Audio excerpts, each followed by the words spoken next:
How's it going, guys? Coming at you with a review of the Diamondback FS9. This is a full-size gun, and it's been one that I've been looking forward to doing a review on for about a year since it was released. I wanted to get my hands on one. I finally got the opportunity to do that.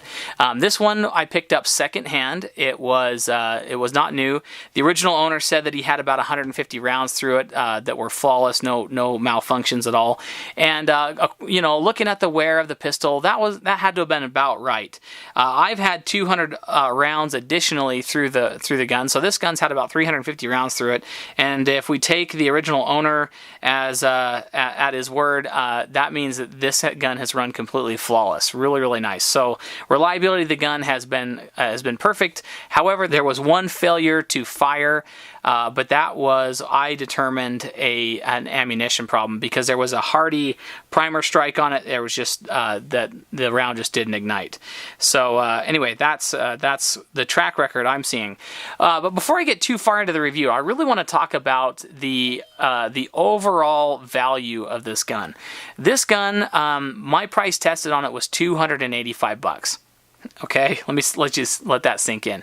$285 is what I picked this gun up for. Now, granted, I think I got a really good deal. However, brand new right now, you should be able to get these guns right around the $300 mark, and that is really phenomenal for what you're getting with the gun. So as we go through the review, you're going to see that value go up. Now, in that $300 price range, okay, I've tested several guns right around that $300 price range, and I've got to say that this is the best gun in that budget category that I've ever tested. It's a really great gun. There's a few drawbacks to it, a few cons. We're going to talk about that as the review goes on, but there's a lot of good things that I'm seeing with this gun as well. Okay, so before we get too far into the nitty-gritty of the review, let's go ahead and just give you some of the specs, okay? So overall length of the gun, we're looking at 7.8 inches. Overall height, we're looking at 5.9 inches. The width of the gun is 1 inch, okay, so right around there. The barrel is a 4 3/4 inch barrel, okay, chromoly steel. Diamondback states that the trigger is a 5.5 pound trigger. We'll talk a little bit more about the trigger. I really have a hard time believing that it's 5.5 pounds, but we'll talk about that. There's a generous 5-slot Picatinny rail up front here, which gives it that really aggressive look to it. I think it looks really cool. One of the really crazy things about this gun, though, is that as being the full-size gun that it is, it only weighs 21.5 ounces. That is fantastic. It is a very lightweight gun. Magazine capacity on the gun is 15+1. As you can see, the magazine is drop-free, so very nicely constructed magazines as well. There is no external safeties on the FS9. What you get is you get a trigger safety, a blade trigger, just like a Glock, and you get the pretty well standard fire pin block as well. The gun is not ambidextrous. You only get slide release and lock and the magazine release on the left side of the gun. Alright, so let's go ahead and show you how to break the gun down. First, you drop the magazine, check to make sure that we are unloaded. What you do, just like a Glock, pull it back just a little bit, pull these little tabs down, pull the trigger, and the slide comes right off the frame. Very much like a Glock. You can see that we do have a captured recoil spring here. And then we have our barrel. This is still kind of dirty, haven't cleaned it yet. 4 3/4 inch barrel. And as you can see, the slide is very Glock-like. Anybody recognize that? Very similar. And it really is very lightweight. It's not really thick on the sides. There's a lot of milling and lightening that has been done on the slide, and that really gives it that 21.5 ounce weight. So to reassemble, exactly the same as taking it apart. Let's go ahead and take a look at the frame itself. They have a nice generous rail up front here and a pretty generous rail there in the back. So you get quite a bit of rail volume here. So you should see a pretty stable gun in recoil. Other than that, pretty well your standard striker fire fare. Okay, to reassemble, just go ahead and put the slide back on. Check for function, we're good to go, and it's back together. All right, so let's go ahead and show you what came with the pistol. What came with it was this case here. Nice plastic case overall. It is lockable. This is the case that it came in. Now again, I got this gun secondhand, so I don't know if everything that comes with the gun was included with the sale. However, this is what I got. I got the manual, and I got a cleaning rod and the case. That's what came with the gun. There's only one magazine included with this gun, so that is a downside, but when you consider the price, it's pretty well on par. Let's roll in my Smith & Wesson M&P core. This one is a 5-inch barrel. This is the full-size gun, okay? So if we compare it up here, let's do length first. We'll just kind of measure up with the beaver tails on the back there. As you can see, the core is about a 1/2 inch longer than the FS9. Width is pretty much a draw, like they're both pretty well the same width-wise.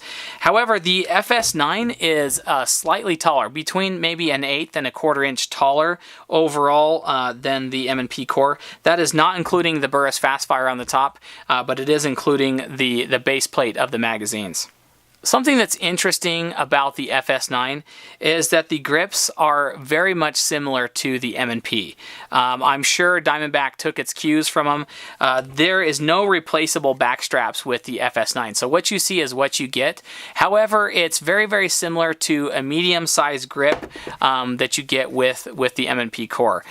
So again, the M&P core is probably one of the most comfortable guns to actually handle, and so Diamondback took some cues from the core and made a really, really comfortable grip. We have that 1911 angle, which was really, really nice, and it was what I prefer. But you get that swell there that fits my hands. My hands are kind of small to medium size, and it really feels good in the hand. The checkering there on the actual grip is very minimal. It's pretty much more for looks. There's very little function to that. So you could put some grip tape or something like that on the actual grip. Yeah, very, very little functioning to the texture there. Let's roll in one more gun for comparison size. This is a Glock 22. This is the Project Glock. If you guys want to check out how we built this gun out, you can go to my channel and check out the Project Glock playlist. But this is a Glock 22C that we have running as a 9mm. So it's essentially a Glock 17. And this is Doc Tac Mom's gun here that you see before you. But let's go ahead and compare it as well. One thing that's interesting to note on when you compare the FS9 with the Glock 17 is that the slides are almost identical in length. But you can see that the actual chamber or the barrel kind of comes further back on the slide with the FS9, and I think the reason why that is because the angle of the grip is a lot steeper, and so they can put the chamber further back because the rounds are seated further back. Whereas on a Glock, you've got more of an angle forward, and so the chamber has to be more forward in order for it to feed the rounds in. That's just my guess. But I'm guessing that's kind of what the designs allowed it to do. Anyway, I think those are a pretty good comparison size-wise for the FS9. Not quite as big as the M&P Core 5-inch, and very similar to a Glock 22. Maybe a little bit larger overall than a Glock 22, especially overall length is a little bit more with that beaver tail on the back. Speaking of that beaver tail, though, I've got kind of fat hands, right? And I like to really grip up high on the gun. And where this has a very, very low bore axis, that beaver tail does a really good job at protecting the thumb web of the hand there. So I had zero slide bite. It felt really, really good. A couple more really nice features that the FS9 offers is that it does come with a stainless steel slide. So even the black version is just melanited. It's all stainless steel. This one's a stainless steel with the black mats on the inside there, as you can see, and the black top. That is all melanite. So that's a really, really, really good value. A lot of cheaper guns will have just chromoly or something like that, steel. This is actually stainless steel that's been nitrided, which is really, really nice. Another really great value feature on this gun is that it comes with no vac labeled sights, if you can see them right there. And they are metal sights, 3-dot sights, very, very nice. They allow sufficient light, the front blade and the rear notch, so you can be precise with them, but they're also very fast. And, you know, when you get stock Glock sights, you know, you get those plastic sights, it just drives me crazy. But these being metal, it's a lot of value for what you're paying for the gun. The trigger is also metal, which is, I think, a nice thing. It just kind of gives me a little bit more confidence that the trigger is going to hold up over time. As we're going down the list, again, this is a really high value gun. The magazines are really, really nicely built. They remind me of like a 92 FS magazine. I'm a little disappointed at 15+1, especially because the grip is so long on this gun. There's really no reason why they couldn't have gone with a 17 round mag or even a 19 round mag for the size of the grip. So I know what you guys are thinking. How does this compare to the Arsenal Strike 1? I knew you guys would ask, okay? I knew you guys would ask. So because the design cues, so what's very interesting about this gun, right, is that the design cues are taken, it seems like they're taken from multiple different guns. Like we have like the squared off look of a Glock on the slide, right? But we have like the grip of an M&P. We have a cocking indicator or a protrusion of the firing pin there on the back, just like an XDM. And we have like just kind of a combination of a lot of looks of different guns. It looks very, very similar to the Arsenal Strike 1. I'm not sure which one came out first. I could annotate that, I guess, but I know that my first thought was, does this shoot as flat as the Strike 1? And I have done a little shoot review of the Strike 1 on my channel. I'll leave a link down below for that if you guys want to check it out. But does it shoot as nice and flat as the Strike 1? Well, no, it doesn't. It does shoot really, really nice. Again, that the bore axis is very low, okay? And so the gun feels really controllable. There's very little muzzle climb, okay? There's a lot of straight back push in that recoil, and that's really nice. It makes for a very nice feeling gun to shoot. However, the Strike 1 has that integral rail system that allows that barrel to stay flat. This one, the barrel actually flips up, okay? So it's that tilting barrel design, and it just adds more amplitude, so it does allow for more muzzle climb.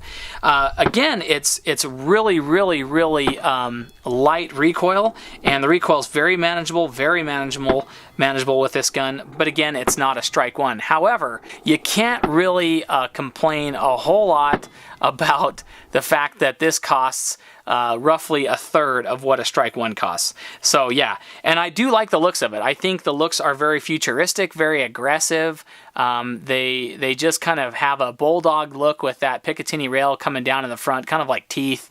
Yeah, it's a good looking gun. I mean, I think there's going to be some of you guys that are definitely going to disagree with me, but I think that it's overall a very good looking and aggressive gun. I do like the stainless with the matte inlays. I do not, however, like the big huge logo on the side. I think it's cartoony. I think they could have done a better job with just kind of not making it overly flashy, but you know, even still, it's a very light downside. All right, so let's break the review down to a little pros and cons list. Okay, so obviously the biggest pro of this gun is its value. At $300 or right around there, it's a fantastic value, even though you have to buy more or additional magazines. The magazines are only $25 a piece, so they're very affordable. It's not like they're going to break the bank, so you could spend, you know, an additional $75 and get you 4 mags with the gun. Another real good pro for the gun is its ergonomics. You've got that 1911 angle. You've got like a very M&P-like grip. I do wish that they had a little bit more aggressive checkering on the actual, or texturing on the grip, but really not really that big a deal, especially with the light recoiling that this gun actually has. which leads us to another pro, is that the low bore access gives it very little muzzle climb when you're firing, very little amplitude, and it feels really, really soft on the hands. Another upside is that it has those really nice Novak metal sights on the top, and that the slide is stainless steel, which is really great. I love that. I love the fact that it gives me confidence that the gun's going to hold up over time and it's not going to rust on me as much, and that stainless steel is a really nice option. All right, so now let's talk about a couple of the cons. Now, the biggest con for me is the trigger, and that's by far the biggest con. Now, this is a double action only striker fire gun, okay? And so you're gonna get, they say it weighs they say the trigger is a 5.5 pound trigger, and it may be a 5.5 pound trigger. It feels heavier to me. It feels more like a 6.5, almost even a 7 pound trigger. Now, granted, I'm guessing on that, but that's what it feels like to me. One of the things, let me show you the trigger pull real close up here. As you can see, there's uptake, uptake, uptake, and then it breaks. Okay, let me drop the magazine real quick here. And then let me show you the reset on this.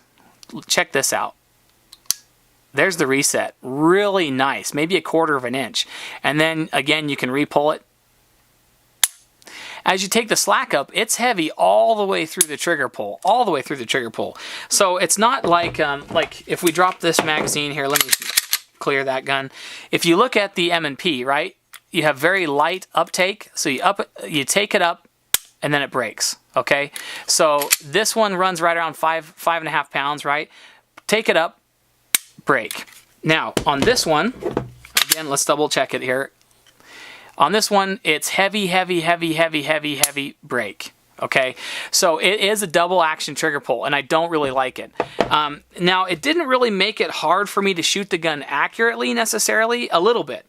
It's definitely gonna make it a little harder to you know, be precisely accurate with it. However, you know, under rapid fire, under like, you know, normal circumstances with the gun, I didn't really feel like it was really difficult to utilize that trigger.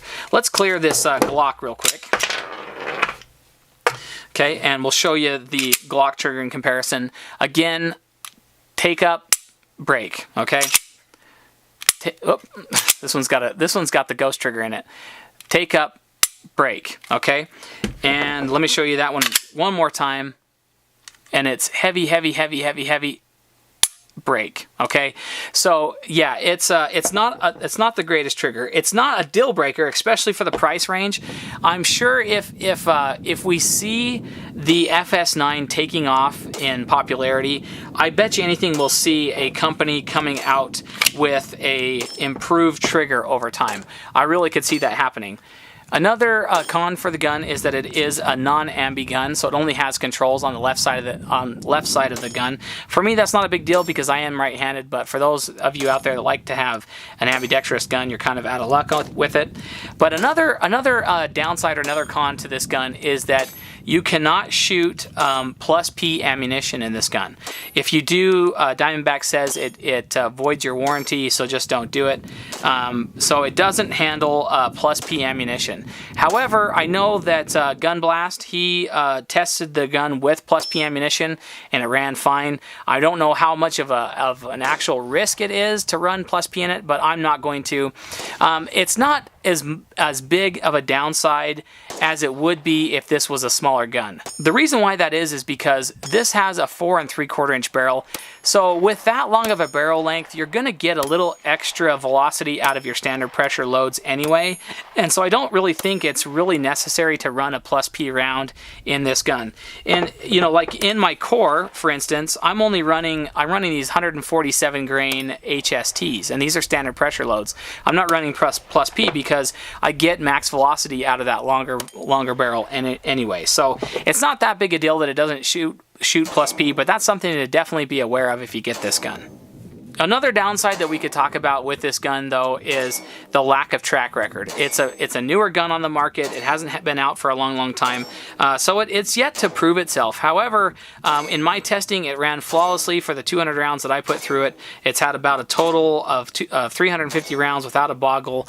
I think that you know, it's a good gun, and you know, anytime that you have a gun that you want to utilize for defensive purposes or whatever, you really need to put it through its paces anyway. You need to put several hundred rounds through it before you really can feel confident anyway. And so, you know, the track record will probably fill in. I don't see this gun going anywhere anytime soon because I really think for the value, you're getting an excellent gun. It recoils really nicely. It's very controllable. You know, that low bore access really makes it nice. And it's very, very lightweight. I mean, at 21.5 ounces, what really can compete with it at that weight? I don't know much of anything that can. So it's just a really cool gun. There's some really, really intriguing things about the gun. And I was going to just buy it and just do a review on it and turn around and sell it.